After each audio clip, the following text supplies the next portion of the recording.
Hello, today we will guide you through how to open a PowerPoint file in read-only mode. If you want to help prevent accidental edits to a presentation, setting it to open in read-only mode is a simple and useful option. This can be especially helpful when you're sharing a file with others, reviewing important content, or just making sure the original version stays unchanged unless someone intentionally chooses to edit it. To begin, open the PowerPoint app on your computer. Once PowerPoint is launched, open the presentation you want to adjust.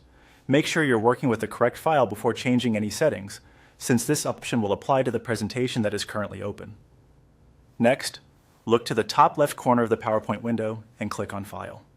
This opens the Backstage view where PowerPoint groups together file-related options like saving, sharing, printing, and presentation protection settings.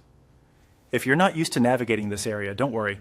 This is the standard place for managing how a file behaves. From there, click on Info.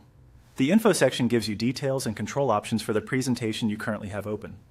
This is where PowerPoint places settings related to permissions, file properties, and tools that help protect your work.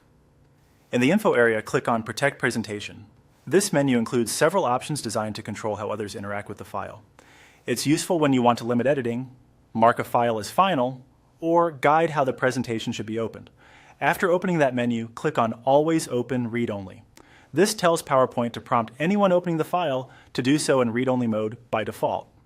In other words, the presentation can still be viewed normally, but it discourages quick edits and adds an extra layer of protection against unintended changes. Once this setting is enabled, it's a good idea to save the presentation so the change is retained. The next time the file is opened, PowerPoint will present it as read-only unless someone chooses to edit it intentionally.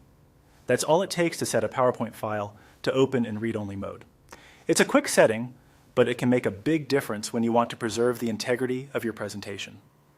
Thanks for following along, and we hope this helps make managing your PowerPoint files a little easier.